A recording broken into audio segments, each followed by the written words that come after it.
Hey investors, Bradley here from Watson Estates, and you're listening to the largest, fastest growing podcast for Toronto real estate on iTunes, Spotify, and Google Podcasts. And we are growing so fast, number one, because you hit that subscribe button and you hit the like button when you enjoy the show.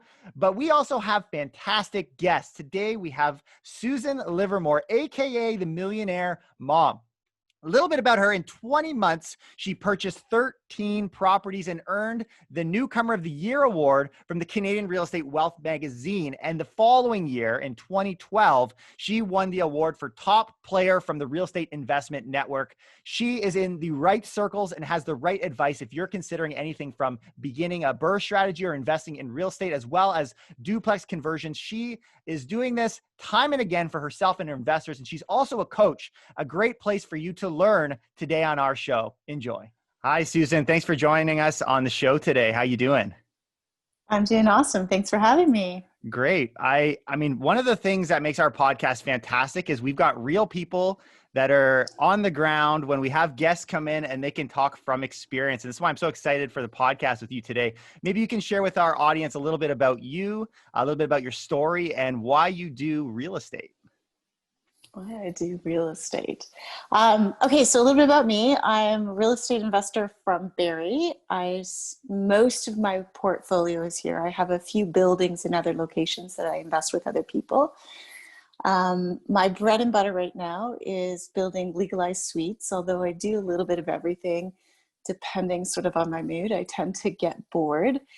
So I do the full BRRRR strategy. I'll find properties off market, renovate them, refinance them, rent them, and repeat. And I do that with other people's money primarily. I usually only use other people's money for that. I use my own money to buy into buildings.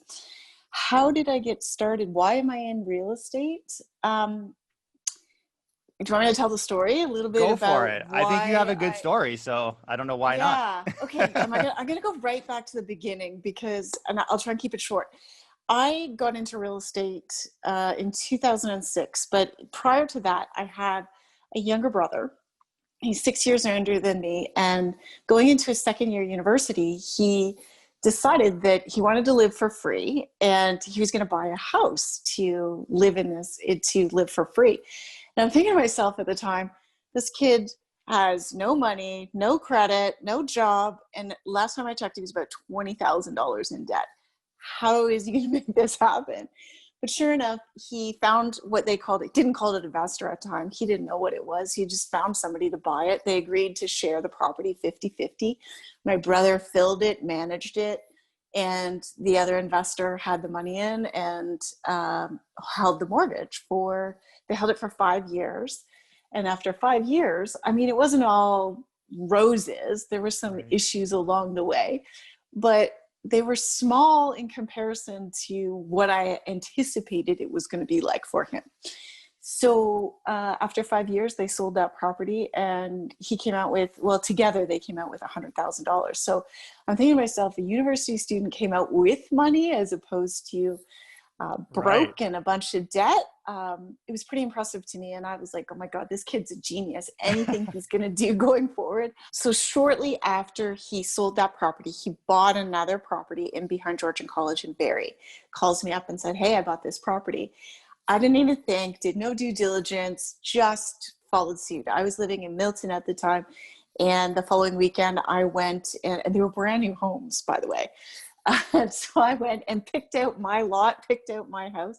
We filled them, ran that property filled that property, bought another one about 6 months later, and then it sort of just got boring. And so I started putting money in the stock market until about 2008, 2009, where I lost a lot of money.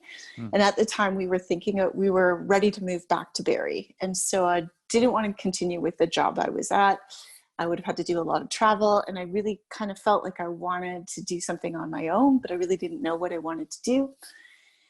Came back, I thought, okay, I'll just manage these 3 student properties until I figure out what I want to do. And then I'm looking at these things going, okay, they haven't appreciated in the last 9 months because of the recession, but every month I'm getting mortgage pay down, and every month I am getting cash flow. And I'm thinking, okay, there's something to this. So my thought at that time is all I want to do is fix our pension problem, because at the time we hadn't, if we were going to continue with the stock market, we were going nowhere. So I was like, okay, I'm going to build a pension with these student properties. So I went out and educated myself, found I loved it. I have a passion for it. There's so many different things you can do in real estate investing, and the people involved in real estate investing, sort of a culture shock for me, because I came from a corporate world where everybody kind of kept their cards close to their chest. Like, there was a competition happening, right? Yeah. And I remember walking into my very first real estate and networking thing, and people are like just sharing left, right, and center. I'm like, oh my God, this is really weird for me. Yeah. And so I just loved what I do. And I just kept learning and hanging out with people that invest in real estate and absorbing what they do and just sort of following suit. And I've never looked back. And here I am 15 years later. And I built myself into millionaire mom, not on purpose, just sort of happened. And I get to teach other people how to do what I do. I mean, I never dreamed it was going to be like this, but it's awesome. Yeah. And I want to talk a little bit about, as we go along here, on how people can get involved in what you guys are doing and what your Millionaire Mom business does. But before I go there, you talked a little bit how you're into conversions now. So how did are you doing the BRRRR strategy primarily? Are you doing conversions, or is it kind of a package deal, like the conversions is the BRRRR strategy? What is your current race in real estate look like? What are you kind of doing with the majority of your time personally for your investment? I generally keep just about everything that when I work with an investor, I'll go out and find the property. And when we do the BRRRR strategy, I'm almost I am always building it into legal suite. Yep. So buying it at one price, adding value, and then refinancing it, renting it, refinancing. I don't actually manage it myself. I have a team that manages it. And then I bring on the investor, they put the money in, they get the mortgage, and we enjoy the lift in improving and building the legal suite. So usually we can add about $80,000 of value into like forced appreciation in building a legal suite. And this is mostly in Simcoe. You're still working out in Barrie. I only work in Barrie only because there's no reason for me to leave. Like, I'm still finding opportunities here. So I haven't. Now, I used to have a portfolio in Calgary. I started actually doing this in Calgary. No, I never lived there. I actually went out when I first started building legal suites. I went to Calgary to build them. I built a team there. I spent a week there. I interviewed, picked my team, and I built 5 of them out there while I was there. Wow. And it was amazing when it was good. Learned a lot. I recently just sold them all. Yeah. But that's where I started building Legalized suites. So I'm not opposed to doing them outside of Barrie. I know Barrie like the back of my hand, and I'm still getting opportunities here. So I continue here. That's super. I mean, I can attest that Barrie is a fantastic market. It's one of the top fastest growing cities. And a lot of the investors that we have on our investor list, we send out high cash flow properties, and they're just north of Barrie. We're talking Orillia, Midland, Kay, all of these areas, these communities that will overflow from the benefits that Barrie has. Yeah. It's a great place. So, I mean, I agree with you. I don't see a reason to leave. If the system's not broken, don't change it. So, yeah. So when there's no longer opportunities, then I'll start looking elsewhere. But I'm still having fun here. Have you found the pandemic has changed anything? Maybe how you do business, how you find clients, the flip process? I actually, early on, like March, I've slowed down now. So since September, but March through August was probably one of my busiest years yet. Yeah. I always say I'm going to take the summer off, and that definitely did not happen this year. I think people panicked. So I was able to buy quite a few properties off market. And I took on a fun project this summer because I had some university students that weren't going to have jobs or weren't sure they were going to get jobs. So I took one of the properties that I bought off market, and we did a flip. with the students. So we showed them the reality of HGTV is really nice, but it's so not reality. Yeah. And so we took a house and flipped it, and that was a lot of fun for them because they learned a ton, stuff I couldn't even do today. So this is a great segue. So you're a coach, you're big into coaching, and you mm-hmm. care for people Mm-hmm. around you, which I think people can feel Mm-hmm. that even just from our conversation. So tell us a little bit about your coaching. What does that look like? What type of coaching do you do?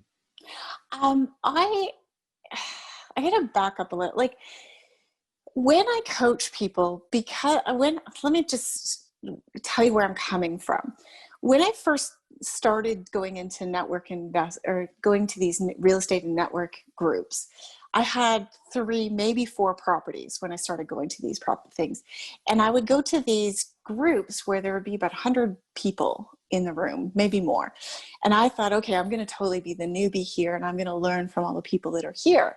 And I remember sitting at the very first table that I sat at, there was probably 8 of us at the table, and we went around, and they had all been doing this, researching real estate most of them had been doing it for over a year, and they maybe had 1 or 2 properties. And to me, I was like, okay, I expected to be the newbie, and I was sort of the rock star at the table, and I was like really shocked. And so I was really curious as to what is it that's holding people back. So I understood that I've had, along with real estate investing and understanding the how-tos, I've been really fascinated with the mindset around investing in real estate. And so I spend a lot of time on mindset. So I have an online course that teaches you the basics of real estate investing, the stuff you can't get wrong, because I believe in real estate investing, you can get so many things wrong and still make a lot of money, but you got to get some key things right, because the market will protect you in most of the time. If you're buying in the right areas and buying in good situations, or like buying the right areas, really. So I really focus on mindset. So I give you the how-tos that you need to know, not so much that you're going to get stuck in analysis paralysis. And then we talk a lot about mindset, how you can set yourself up so decisions are easier. Anticipating that, I don't know about you, when you started in real estate investing, you probably had quite a few naysayers. Don't do it. It's really risky. So we spend a lot of time on that, anticipating that, so that when they show up, you're like, oh yeah, I was told that you would show up, and how to deal with that, and how to not engage, and how to set yourself, because there's going to be things go wrong. You're learning all the time, but how can you set yourself up so that you're going to be successful? So I probably spend 40% of my time in my coaching program talking about mindset. And then the other 60% will be the how-tos. So I have an online course that gives you the basics. And then I do, if you want to go beyond that, if you want one-on-one time with me, I do one-on-one coaching packages as well. Yeah. I love that. And I think that that's severely ignored. I mean, I never even really think of that as something that's an opportunity, but you're so right. Like the things that come out of you learn from the failure of not having been prepared, right? And having that preparation, I think is a fantastic thing. I think that's great. If for anyone who is, even if you have a couple of properties, any of our listeners, like I encourage you guys to go check that out. I mean, this is an opportunity for you guys to get your feet wet and learn a little bit about what to expect. I think that's fantastic. So maybe there's is there any other tips, or like, as you're going into these conversions, I'm curious, what are some trademarks that you guys have? Because you guys don't just run a typical BRRRR strategy. You call it a BRRRR strategy, but you have your own process, probably established long before BRRRR was considered a philosophy. Yeah, I was doing this way before the acronym BRRRR was around. Yeah. So this is your process. This is you. Yeah. Some of the things that I look for when I'm looking to build a legal suite is, I like older neighborhoods, mostly because I'm looking for properties that are larger, because I can add all those bells and whistles. You find in the newer homes, you get lots of bells and whistles, but I can add all that.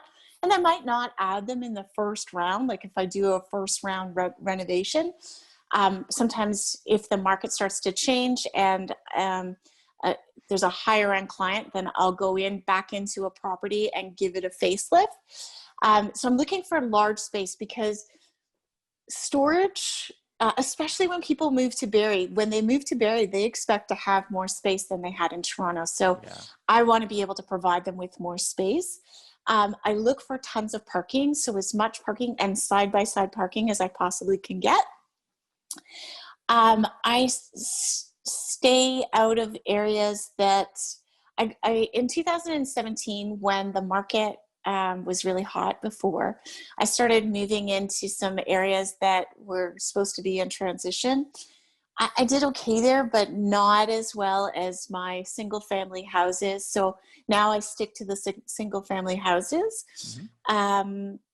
I make sure that I love my bread and butter is I love 3 up, 2 down, or 2 up, 3 down. I also like to work with 2 stories. A lot of people are nervous about the 2 stories, but I have no problem splitting a house diagonal, so to speak. So great, yeah. Each floor gets living space on the main floor.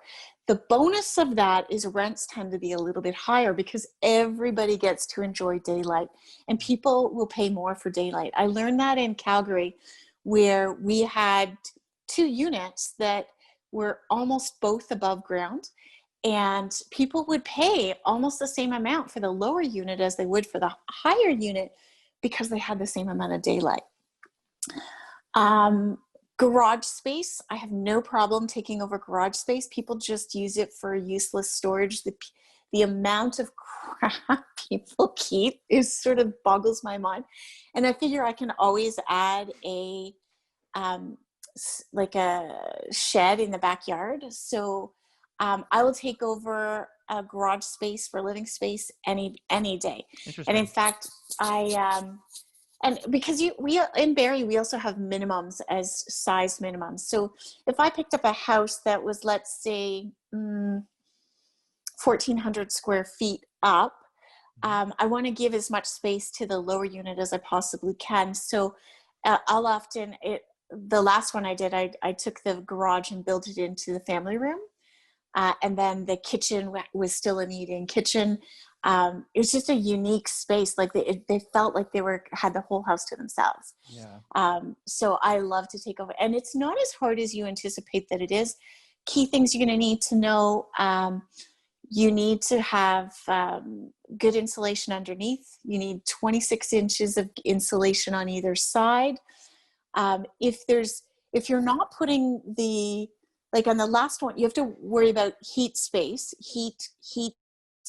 And so in this particular house, we actually added a furnace because there wasn't a furnace in this house. So we had a crawl space underneath. So you've got to make sure anytime you put a crawl space, you want to make sure that there is an access unit. So that's something we learned. We didn't know you needed an access unit. So we could just cut a, similar to an attic, you just put it in the floor. Then you got to worry about lighting. So you're putting in windows in a garage was no problem. They become very cookie cutter.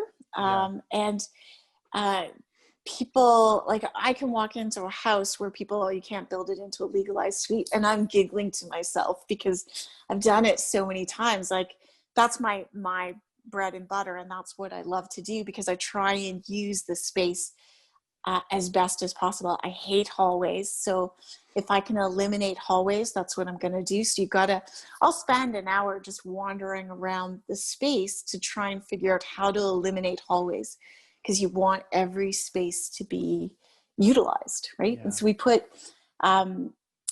if you've got an up down, we'll take the downside and we'll put the laundry there because you're no longer using that. They're coming in from another area, right? So stairs heading like an up down sort of stairs. You can take one set and build it into laundry. All sorts of stuff to maximize space because you're trying to create everything they always had in a smaller space. So it's fun.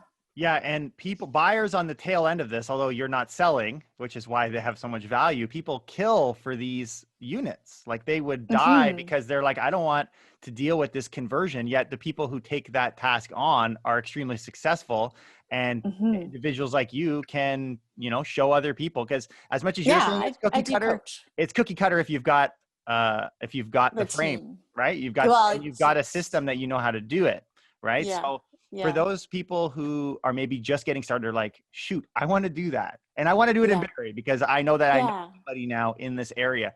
What would you suggest, or how can someone get started doing these types of things themselves? Um, you want to move fast.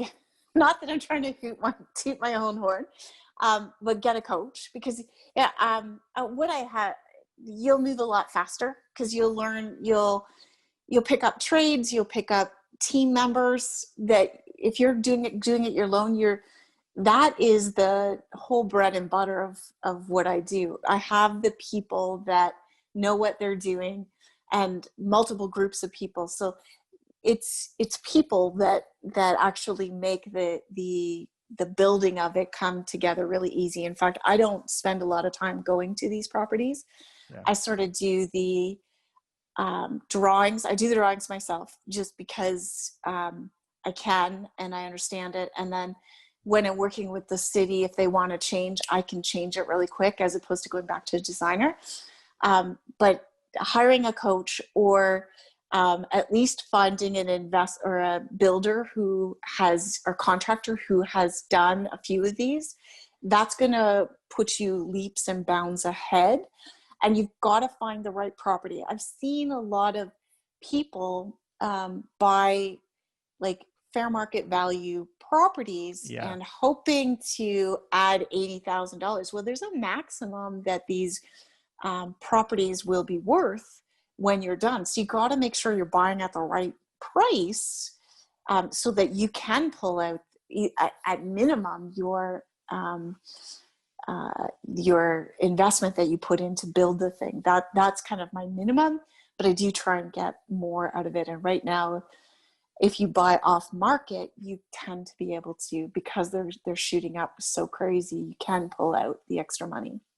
Yeah, and we just had an off-market property we sent out to some of our investors, and this thing was probably 70,000 below fair market value, and yet it still wasn't enough for some of these guys to say, you know what, I want to do a conversion or something of that sort, and to see the returns we would have gotten. These types of properties, even though you'd think like, oh my God, like that's amazing, you need to really get creative with the types of units because you really make the money on the purchase side, on the buy side. Yeah, yes, So 100%. yeah. And there's a ton of risk on the tail end of it and what you're going to get for it. So making sure that it's going to go for You what you want to think. know, yeah, you Yeah. want to know in advance. Now, if you're going to hold it yourself, you can always ride out the appreciation if you don't get the full amount for it, provided you're covering all your costs and you're going to get some cash flow. You're not throwing money into it. I mean, so the risk is minimal in my opinion. Yeah. Having the two units, but That's yeah, because I you're don't. playing in a cash flow world. Once you start playing in Mm-hmm, the cash flow world, it opens up a lot of wiggle room. When you're mm-hmm. playing in an arena where it's like, I'm trying to buy, get it, flip it, or dump it really quickly, there's more expenses and the risks are so much higher. So this is why I think being in an area like Barrie, like maybe you can share a little. I don't think people really appreciate the market rents in Barrie. That's one of the Yeah, things where I'm like, I'm shocked. Like I tell people, part of my conversation with new investors that are looking out that way is to convince them of the rent rates because they just don't believe it. They actually don't believe it because you'd think it'd be so much less than Toronto, and it's not like it's been high forever. It's recently gone up like crazy. Maybe for some of the units, maybe some of the ones you've recently filled, what are some of the rent rates that you're able to pull out of those? um, for a bedroom, I'm not doing high end stuff. I would say the average is probably about 1,800. Yeah. For a 2 bedroom, I would say the average is probably now about 1,500. Um, if you're doing a higher end, you can obviously get more than that. But those are the numbers I always try and play with. Yeah. Yeah. Love A it. 1 bedroom, 1,250. I don't have any bachelors, but I would say well over $1,000. Mm-hmm. There you go. Yeah. Some So people's jaws are hitting the ground. I know some people who are familiar with the market, maybe not, but I know that that was shocking to me because we were seeing rents like that close to Toronto not even that long ago. So people are, really, yeah. So people yeah. are like, Well, I know Barrie has always been fourth in terms of yeah, rent, yeah, um, or in and around that. So it's been good. I love the clientele here. That's the other reason why I have stayed within Barrie and not. I have a lot of colleagues that have moved to Midland. I do have a building in Aurelia, but I love Barrie because of my clientele. yeah. So for people who are just listening and they want to get started, what do you find are some constant struggles or challenges that they might face that they can kind of be aware of going in? Um, well, right. Let's be realistic about what's going on right now. It's kind of silly, crazy, insane right now. And every day I kind of get on, like I check what the new properties that are coming up on the market right now. And I sort of giggle at some of the prices that I'm starting to see. Yeah. So stuff that I last year would have been 550 or at the beginning of the year would have been 550, I've seen come on the market for 680,000. So I don't get caught up in that stuff. I would get yourself on, because there's always opportunity. You just can't be looking where everybody else is looking. You have to be looking outside of the norm. You have to be creative. If it was if all you had to do was look at an MLS, everybody would be doing it. Yeah. So if you are looking on MLS, you got to be first to the table, and you've got to put everything. You've got to make it as clean as possible. Get yourself on some wholesaler lists. I would get on as many wholesaler lists as you possibly can get, so you can start to see the deals that are coming through. But you really got to understand your market. You have to understand what things sell for. You have to understand what things rent for, and you have to be checking that daily. You got to keep your ears to the ground. So the most important way I suggest doing that is to build yourself a network within whatever market you're in. So you absolutely need to be an expert in your market. You got to be knowing when properties are increasing in prices, knowing when rents are going up. If you're at multiple different locations, you're going to be spread too thin. If you are focused on one area, and for me, I focus on down to the streets. There's probably 4 or 5 little neighborhoods that I focus on, and I know them like the back of my hand. So when a property comes up on the market in one of my areas and it's totally out of the norm, I'm like, it really draws attention to me, right? Yeah. So you want to be to that point so that you can act fast when something comes out of the norm and it's a really great price. You can be the first to the table on that. Or you understand when a wholesaler brings in a deal that, and you're like, yeah, it's exactly what they are saying it is, because you know your market like the back of your hand. So it doesn't require a lot of time, but it requires a good network and connecting with people in that market, or people that understand that market really well. It's about people. This is a team sport. And if you're going to try and do it on your own, it's going to take you twice as long. And generally, as you mentioned at the beginning of the podcast, in these networking groups, you realize that people want to work with you and help you. Like this, like you said, it is really a team sport. You think, oh, we're all investors and they're cutting each other's throats. It's not at all like that. Like, give Susan a call, give me a call. Let's chat. Let's be friends. And this is how people scratch each other's backs all the time and take care of one another, because at the end of the day, we're all in the same market in a sense together, right? And we all want this market to be successful. So awesome. Let go of the idea, why would someone give me this deal? Why aren't they just taking it? Yeah. Well, I don't want to work too hard. So I don't use every single one. I wholesale some of mine. And it's not because it's not a great deal. It's just because I don't want to work that hard. So don't make assumptions for other people is the other thing I want to say. Awesome. Susan, this has been great. And I know you have so much to offer investors. Maybe you can tell us a little bit about how people can find you and some of the cool things going on. You can find find me at millionairemom.ca on my website, or you can follow me on Instagram at millionaire.mom.enterprises or Millionaire Mom on Facebook. Some of the things are just my course online. That's available if you're a newbie and want to understand what I think are the key things that you need to understand, learn how to do your numbers, and then the mindset piece on top of that. If you're interested in working with me specifically, I do coaching calls. You get 10 calls with me, and we go over we set a goal, and I walk you through how to do that goal. I will also help people build legalized suites for a cost and sort of guide them through that. So that's a little bit more expensive because I'm using my team usually. But it's a good way of, if you don't want to do a joint venture agreement with me, like a joint venture, and do it on your own, that's another possibility. Those are sort of the three things that I'm working on. And other than that, I'm sort of slowing down a little bit until the new year.